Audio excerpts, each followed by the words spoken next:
दोस्तों, जय हिंद, जय भारत। मैं मदन लाल आज़ाद, संयोजक संस्थापक ठगी पीड़ित जमाकर्ता परिवार और all India bike board taxi union, आज दिनांक 1 अप्रैल 2022 को आपके समक्ष प्रस्तुत हूँ राजधानी दिल्ली से। कुछ खास सूचनाएं, खास समाचार आप सबको उपलब्ध करवाने के लिए। दोस्तों, अपनी बात कहने से पहले, चूँकि कल 2 अप्रैल से हमारा नया साल लग रहा है और शक्ति की पूजा के नवरात्रे भी आरंभ होने वाले हैं। ये बड़े पावन पर्व हैं, तो मैं माँ भगवती से प्रार्थना करूंगा कि वो हमारे देश को, समूचे हिंदुस्तान को शक्ति दे कि वो बेईमान शासक और ठगों के खिलाफ लड़ने का साहस कर सकें। हिंदुस्तान को एक ठग मुक्त बेईमान रहित भारत के रूप में स्थापित करने के लिए बेईमानों से और ठगों से अनवरत लड़ाई लड़ सकें। दोस्तों, आपको लड़ना तो होगा। लड़ने का साहस अपने अंदर पैदा आप नहीं करेंगे, लड़ेंगे नहीं, तो ये जो हमारी भुगतान की लड़ाई है, मिशन भुगतान है कि आपकी मेहनत की डूबी हुई रकम आप सबको वापस मिले, वो बिना आपके लड़े अधूरी रह जाएगी, सफल नहीं हो पाएगी, आप जीत नहीं पाएंगे, आपका भुगतान नहीं हो पाएगा। इसलिए मैं हमेशा आप सबसे कहता हूँ कि यदि आपको अपनी मेहनत की डूबी हुई रकम वापस पानी है तो इसके लिए आपको लड़ना होगा। कानूनी रूप से भी कानूनी कार्रवाई तो करनी है ही, वो तो जरूरी है, लेकिन उससे भी कहीं ज़्यादा जरूरी है आपका आंदोलनरत होना, आंदोलन करना। चूंकि दोस्तों, ये छोटी मोटी प्रशासनिक एजेंसियों की बात तो आप छोड़ दीजिए, ईओडब्ल्यू, पुलिस या सोसाइटी रजिस्ट्रार या ईडी या सीबीआई या कोई सेबी या एसएफआईओ या कोई और विजिलेंस इन्फोर्समेंट एजेंसी, इनके आदेशों की तो कोई गणना ही नहीं है। ठग इतने ताकतवर हो चुके हैं देश में कि वो सुप्रीम कोर्ट के आदेशों को नहीं मान रहे, हाई कोर्ट के आदेशों को नहीं मान रहे, और सरकारी एजेंसी, न्यायपालिका सब ठगों के समक्ष एक तरह से आत्मसमर्पण कर चुके हैं। इसलिए सुप्रीम कोर्ट के आदेश भी हमारे भारतवर्ष में ठगों के खिलाफ लागू नहीं किए जा रहे। संसद द्वारा पारित कानून, राष्ट्रपति के अध्यादेश सब रद्दी की टोकरियों में चले गए हैं और न केंद्र सरकार न राज्य की सरकारें आपका भुगतान करने के लिए तैयार हैं, न भुगतान कर रही हैं। अगर हम छत्तीसगढ़ को छोड़ दें, एकमात्र राज्य पूरे हिंदुस्तान में केवल छत्तीसगढ़ है जहां ठगी पीड़ितों का भुगतान हो रहा है, विधि सम्मत तरीकों से हो रहा है, जल्दी से हो रहा है, चाहे थोड़े ही स्तर पर हो रहा है, लेकिन वहां हो रहा है। बाकी राज्यों में या जो केंद्र से संबंधित एजेंसीज हैं, पंचायत हैं, जिनको भुगतान करना है, सेबी जैसे नियामकों को, वो भी प्रक्रिया को उलझाते जा रहे हैं, डेट पर डेट देते जा रहे हैं, लेकिन कहीं भी ठगी पीड़ित जमाकर्ता परिवारों का भुगतान आरंभ नहीं हो रहा है। ये बड़ा दुख का विषय है दोस्तों। और सेबी तो चूंकि सेंट्रल का नियामक है, पूरे देश का भुगतान उसने करना है। पल्स जैसे मामलों में और कई मामले हैं जो बड़ा असंभव सा प्रतीत होता है। चूंकि 2016 में सुप्रीम कोर्ट ने पीएसीएल के मैटर में कहा था कि सबका भुगतान करो, लेकिन 6 करोड़ लोगों में से मात्र 12 लाख लोगों का भुगतान सेबी कर सका। तो अगर इस रेशो को हम देखेंगे तो मैं समझता हूं 100 साल बाद भी सेबी पीएसीएल के 6 करोड़ विक्टिम का भुगतान नहीं कर पाएगा, जो उसकी रफ्तार है काम करने की। दूसरा, और चीज़ों को भी देख लें आप, जैसे सहारा का मामला है।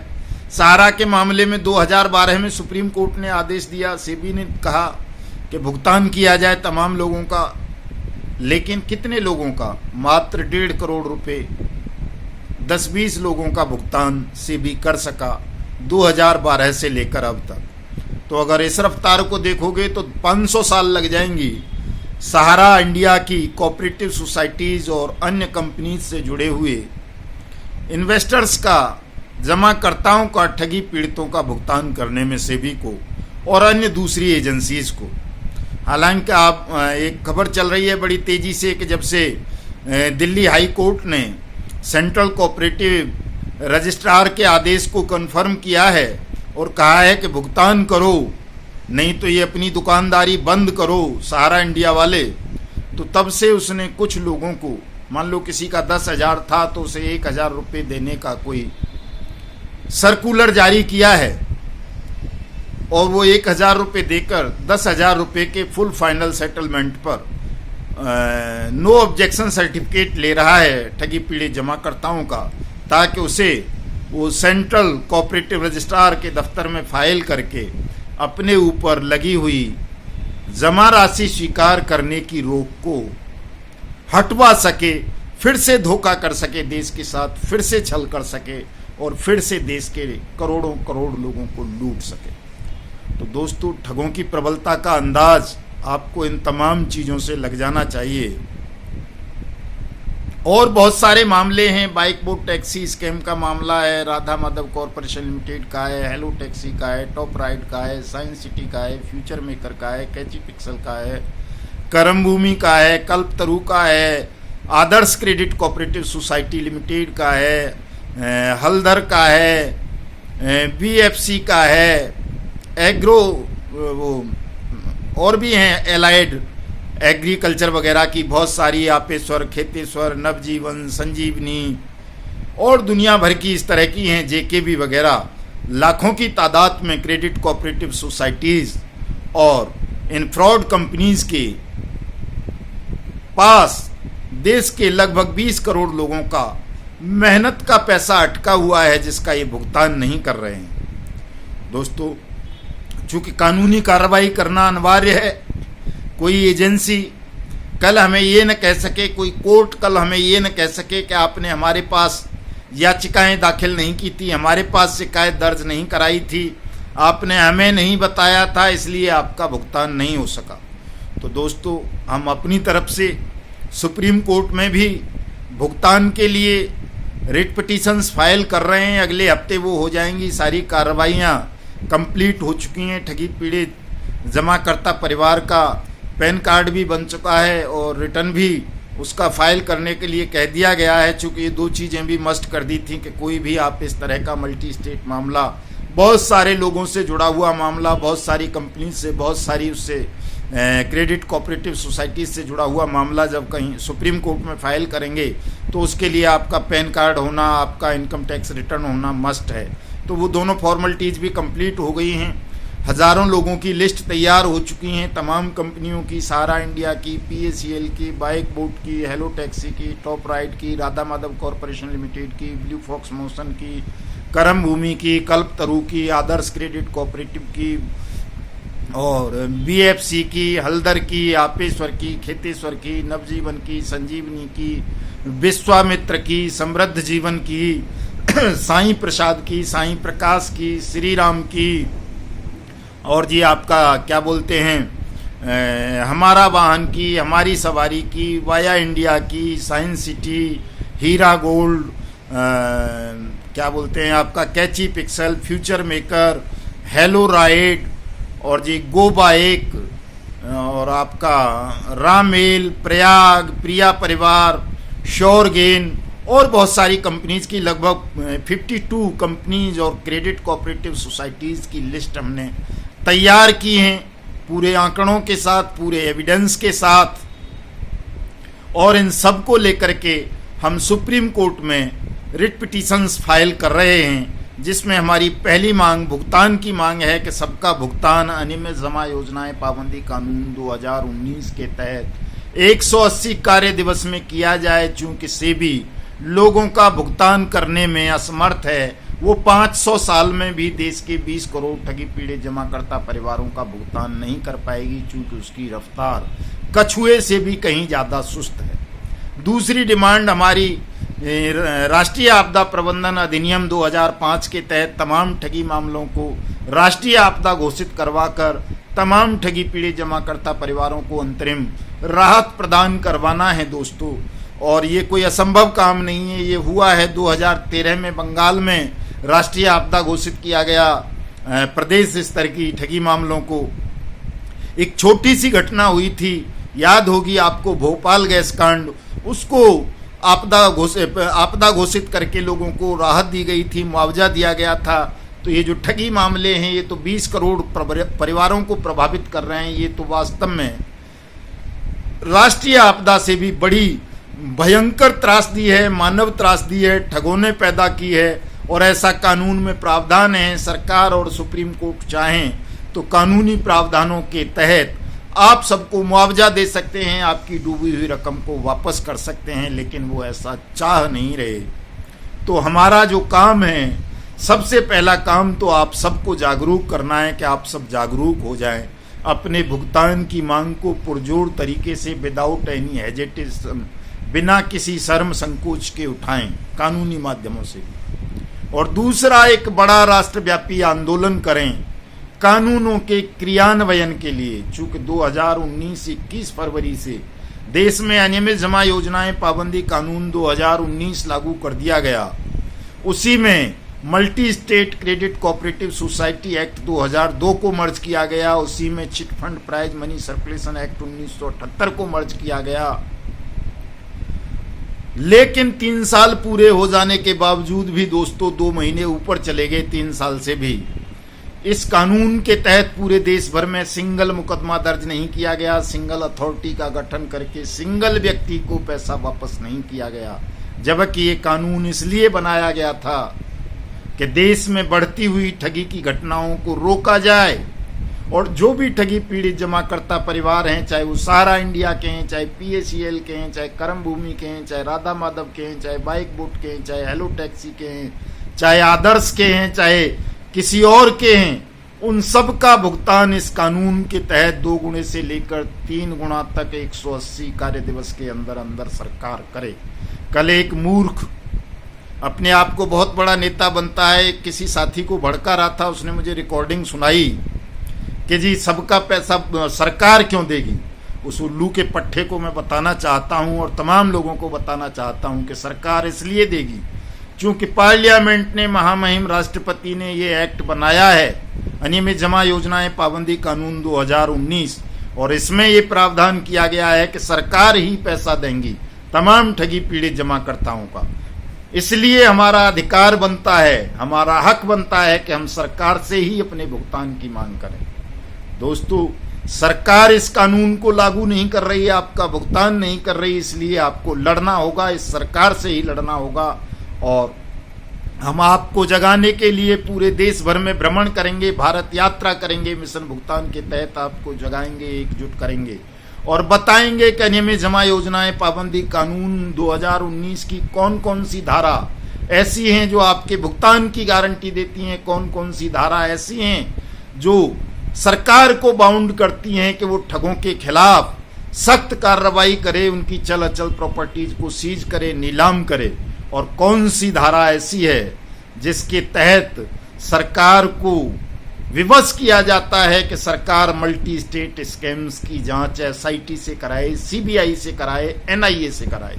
ये सारी चीजें आप सबको बताने के लिए, देश के 20 करोड़ ठगी पीड़ित जमाकर्ता परिवारों को बताने के लिए मैं पूरे देश की 6 महीने लगातार यात्रा करूंगा। प्रत्येक ठगी पीड़ित जमाकर्ता परिवार तक पहुंचने का लक्ष्य होगा मेरा। और दोस्तों, उसके बाद मैं आपसे उम्मीद करूंगा कि देश के तमाम ठगी पीड़ित जमाकर्ता परिवार 2 अक्टूबर 2022 को संसद का घेराव करें, राज्यों की विधानसभाओं का घेराव करें, और तब तक इस घेराव को खत्म ना करें जब तक कि सरकारें अनियमित जमा योजनाएं पाबंदी कानून 2019 को लागू करके इसके तहत आपका भुगतान आरंभ ना कर दें। और यदि सरकार हमारा विरोध करती है तो सरकार को यह अधिकार होगा कि वो हमें जेलों के सींखचों में बंद कर दे, चूंकि ठगों को बंद करने की उसकी सामर्थ्य नहीं रही है। ठगों से सरकारों की दोस्ती है, इसलिए सुब्रत राय सहारा खुला घूम रहा है।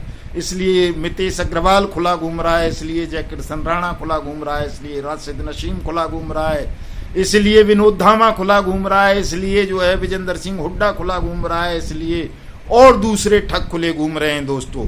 तो सरकार ठगों को बंद नहीं कर सकती जेल के सीखचों के पीछे, तो देश के तमाम 20 करोड़ ठगी पीड़ित जमाकर्ता परिवारों को जो भुगतान की मांग कर रहे हैं सरकार से, उनको जेलों के अंदर डाल दे, ताकि कम से कम हमारा कोई साथी आत्महत्या ना करे, उसके भोजन की, रहने की, सुरक्षा की व्यवस्था जेल प्रशासन करे, सरकार करे। क्योंकि दोस्तों जीवन बहुत महत्वपूर्ण है, धन बहुत महत्वपूर्ण है, सम्मान बहुत महत्वपूर्ण है, और सबसे ज्यादा महत्वपूर्ण कोई है तो वो ये देश है। और दोस्तों सरकार और ठग मिलकर देश को तबाह करने पर उतरे हुए हैं, देश को बेचने पर उतरे हुए हैं। आप लोगों ने सरकार को देश मान लिया है, उन ठगों को देश मान लिया है जो सहारा और पीएसीएल जैसी ठग कंपनियों का प्रमोट करते हैं, चाहे वो अमिताभ बच्चन हो, चाहे वो क्रिकेटर हो, कोई महेंद्र सिंह धोनी हो, चाहे ये अभी सांसद जिसे बनाया है आम आदमी पार्टी ने हरभजन सिंह हो, चाहे कैटरीना कैफ हो, चाहे कोई दूसरे क्रिकेटर हों या दूसरे फिल्मकार हों या कोई और दूसरे लोग हों, या सरकार में बैठा हुआ देश का प्रधानमंत्री हो, राष्ट्रपति हो, जल शक्ति मंत्री हो, या कोई और गवर्नर हो, जो भी है, जिसने भी किसी ठग कंपनी का प्रमोशन किया है, प्रचार किया है, वो अनियमित जमा योजनाएं पाबंदी कानून के तहत ठग है, अपराधी है। और ऐसे अपराधियों का, ठगों का बहिष्कार करना, विरोध करना हमारा मौलिक अधिकार है। दोस्तों आपको अब इस लड़ाई से पीछे नहीं हटना है, क्योंकि जब देश जाग जाएगा तो इन बेईमानों की हिम्मत नहीं, इन ठगों की हिम्मत नहीं कि ये आपका मुकाबला कर सकें और आपकी फूटी कौड़ी भी हड़प सकें। आपको जागना पड़ेगा। जब हिंदुस्तान जागेगा तो जैसे श्रीलंका ने जागकर आज रात के 2 बजे वहां के राष्ट्रपति को घेर लिया, वैसे ही हिंदुस्तान भी जाग जाएगा तो वो यहाँ के राष्ट्रपति को, प्रधानमंत्री को, सुप्रीम कोर्ट को, पार्लियामेंट को, सबको घेर सकता है और उन्हें विवश कर सकता है उन कानूनों को लागू करने के लिए जो कानून हमारी संसद ने बनाए हैं, सर्वसम्मति से बनाए हैं, उन फैसलों को लागू करने के लिए जो सुप्रीम कोर्ट ने तथ्यों के आधार पर, प्रमाणों के आधार पर दिए हैं। आखिर हिंदुस्तान कब तक इस अन्याय को झेलता रहेगा? कब तक हम इस शोषण को बर्दाश्त करते रहेंगे? कब तक हम आत्महत्या करते रहेंगे? कब तक खून के आंसू रोते रहेंगे? दोस्तों अब इस पीड़ा को, दुख को, दर्द को, तनाव को, उदासी को भूल जाओ और लड़ने की तैयारी करो। पूरे देश को जगाओ, पूरे देश को एकजुट करो और इस बेईमान शासन के खिलाफ और ठगों के खिलाफ एक अनवरत हल्ला बोल आंदोलन शुरू कर दो। दोस्तों 2 अक्टूबर 2022 बहुत दूर नहीं है। 2012 से जब आज तक आपका भुगतान नहीं मिला, 1978 से अब तक नहीं मिला जेबीजी और कुबेर जैसी कंपनी का, तो ये 6 महीने का समय है, बहुत थोड़ा समय है। इसमें तैयारी करो ताकि कम से कम हम 1,10,000 सत्याग्रही तैयार कर सकें।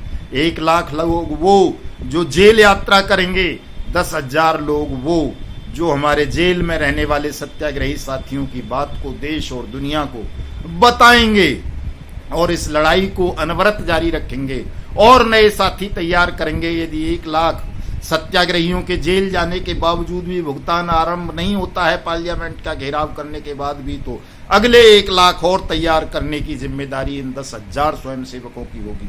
इस लड़ाई को अनवरत बनाना है, सीढ़ी दर सीढ़ी बनाना है। दोस्तों अधिक समय नहीं है, ये बहुत थोड़ा समय है और मैं तो ये कहता हूं जिसको 2 अक्टूबर दूर लगता है वो आज से और अभी से जेल यात्रा की तैयारी करे। वो अकेला जाए, हम भी जा रहे हैं और दूसरे लोग भी प्रेरित होंगे, वो भी आएंगे, तो जल्दी भी हो सकता है ये। लेकिन आपको अपना कदम उठाना है, चुप नहीं रहना, मौन नहीं रहना। दोस्तों मैं उम्मीद करूंगा आप तमाम साथी मेरे इस वीडियो संदेश को पूरा सुनेंगे, इसे हर ठगी पीड़ित जमाकर्ता तक पहुंचाएंगे। हमारे इस यूट्यूब चैनल युगांतर न्यूज को सब्सक्राइब करेंगे, लाइक करेंगे, कमेंट करेंगे और हमारे युगांतर न्यूज ट्विटर हैंडल को फॉलो करेंगे, फेसबुक से जुड़ेंगे, इस आंदोलन से जुड़ेंगे और इस पूरे आंदोलन में तन से, मन से, धन से सहयोग करेंगे। दोस्तों चूंकि बिना धन के कोई आंदोलन सफल नहीं हो पाता, इसलिए धन त्याग भी करना है तमाम साथियों को। 1 रुपये करो, चाहे 1,000 करो, चाहे 1 लाख करो, जिसकी जितनी सामर्थ्य है उतना पैसा आप सबको खर्च करना है। दोस्तों इस आंदोलन की सफलता के लिए, अपने भुगतान के लिए, अपने देश को बचाने के लिए।